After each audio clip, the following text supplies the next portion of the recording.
मथुरा शाही ईदगाह मस्जिद और श्री कृष्ण जन्मभूमि मामले में आज समाअत होगी। मुतनाज़ा जमीन को हिंदू फरीक को सौंपने की मांग।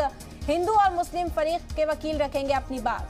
13.37 एकड़ जमीन हिंदुओं को सौंपने की मांग की गई है इस अर्जी में और आज इस मामले पर समाअत होनी है। आपको बता दें कि इस मामले में हिंदू फरीक की ओर से अर्जी दायर की गई कोर्ट के अंदर। गुज़िश्ता रोज भी इस मामले पर समाअत हुई। तवील अरसे तक बहस दोनों ही फरीकैन के बीच देखने को मिली थी। मथुरा शाही ईदगाह मस्जिद और श्री कृष्ण जन्मभूमि मामले में आज भी समाअत होगी। मुतनाज़ा जमीन को हिंदू फरीक को सौंपने की मांग की गई है। हिंदू और मुस्लिम फरीक के वकील अपनी अपनी बात रखेंगे।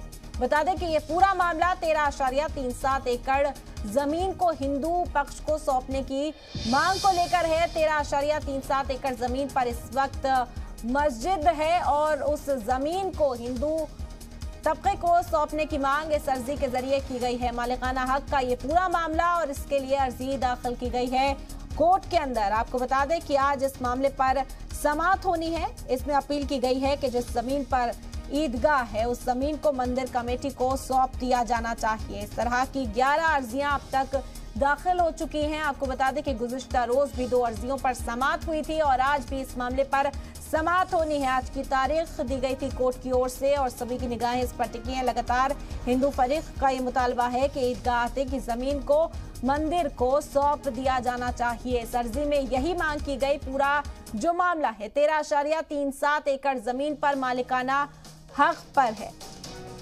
तो ये बड़ी खबर, आज भी इस मामले पर समाअत होगी। तारीख मुकर्रर की गई थी 7 जुलाई की। आज 7 जुलाई है। इस मामले पर समाअत करेगा कोर्ट। 2 मामलों पर पहले भी समाअत हो चुकी है इस बारे में और आज की तारीख दी गई थी। 11 अर्जियां अब तक दायर की जा चुकी हैं इस पूरे मामले में। 13.37 एकड़ जमीन पर मालिकाना हक का ये पूरा मामला। तो आज भी हम समाअत होने वाली है। इस वक्त मजीद जानकारी के साथ कन्हैया हमारे नुमाइंदा हमारे साथ जुड़ गए हैं, उनका रुख करते हैं। कन्हैया, क्या जानकारी है? आज बेहद अहम समाअत होने वाली है, कई अर्जियों पर समाअत होगी आज। देखिए, काफी अहम सुनवाई है क्योंकि जो पिछली 5 जुलाई को जो न्यायालय में सुनवाई हुई, इस दौरान न्यायालय से लगातार हिंदू और मुस्लिम पक्षीय अधिवक्ताओं ने अपनी अपनी याचिकाओं पर सुनवाई की अपील की। जहां पर सीपीसी की 711 धारा के अंतर्गत मुस्लिम पक्ष ने कहा कि पहले उनकी जो एप्लीकेशन है वो सुनी जाए, क्योंकि जिस तरीके से याचिकाकर्ताओं द्वारा जो राजेंद्र माहेश्वरी और महेंद्र प्रताप जो याचिकाकर्ता हैं, उन्होंने कहा कि जो शाही ईदगाह है उसका सर्वे कराया जाए। लेकिन जो न्यायालय में एप्लीकेशन जो मुस्लिम पक्ष द्वारा सीपीसी 711 के तहत जो लगाया गया, उसमें कहा गया कि पहले यह सुना जाए कि जो केस जो दायर किया गया है न्यायालय में वो मेंटेनेबल या नॉन मेंटेनेबल है, सुनने योग्य ये मामला है या नहीं, पहले इस पर डिस्कस किया जाए। जिसके बाद ही जो शाही ईदगाह सर्वे को लेकर जो एप्लीकेशन लगाई गई है उस पर सुनवाई की जाए। तो न्यायालय ने काफी देर तक दोनों पक्षों को सुनवाई के बाद यह आदेश दिया कि 7 जुलाई को इस मामले पर यह सुनवाई होगी कि यह पूरा केस जो दायर किया गया है ये सुनने योग्य है या नहीं। तो आज जो 11:30 बजे के बाद करीब सुनवाई होगी, ऐसे में न्यायालय ये दोनों तरफ से सुनवाई करेगा कि ये जो केस है जो दायर किया गया है ये मेंटेनेबल है या नॉन मेंटेनेबल है। उसके बाद ही जो आगे की प्रोसेस है कोर्ट की वो शुरू होगी, क्योंकि 711 के तहत जो एप्लीकेशन लगाई जा रही है उसमें एज ए लॉ ये प्रायोरिटी रहती है कि पहले जो एप्लीकेशन है वो सुनी जाए,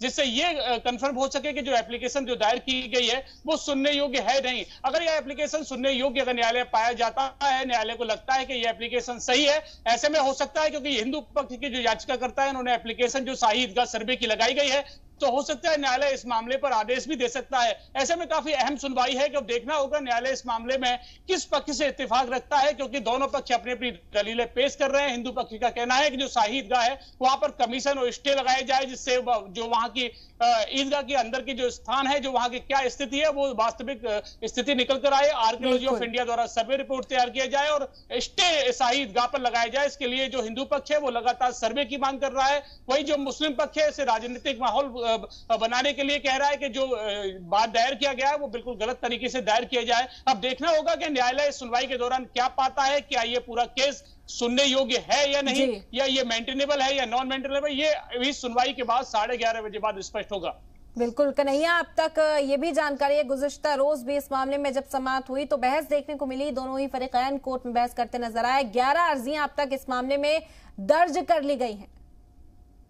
जी बिल्कुल, करीब 11 अर्जियां हैं जो इस मामले में लगी हुई हैं। विभिन्न लोगों ने, कोई दिल्ली के अधिवक्ता है, कई में लखनऊ के अधिवक्ता भी शामिल है, मथुरा श्री कृष्ण जन्म स्थान से जुड़े कई लोग भी इसमें शामिल है, मथुरा के स्थानीय लोग भी हैं जो भगवान श्री कृष्ण के भक्त के नाते इसमें याचिका लगाए हुए हैं। सभी लोगों की दलील यही है कि श्री कृष्ण जन्मभूमि की 13.37 एकड़ जो भूमि है उसको अतिक्रमण मुक्त कराया जाए। साथ ही जो श्री कृष्ण जन्मस्थान के पास बनी शाही ईदगाह है उसको गलत तरीके से बनाया गया है। जो असली भगवान श्री कृष्ण का गर्भगृह है वो शाही ईदगाह में है। तो कई लोग, हिंदूवादी संगठन शाही ईदगाह में भगवान श्री कृष्ण के अभिषेक की मांग कर रहे हैं। कई याचिकाकर्ताओं ने शाही ईदगाह पर स्टे और कमीशन और सर्वे की मांग की है।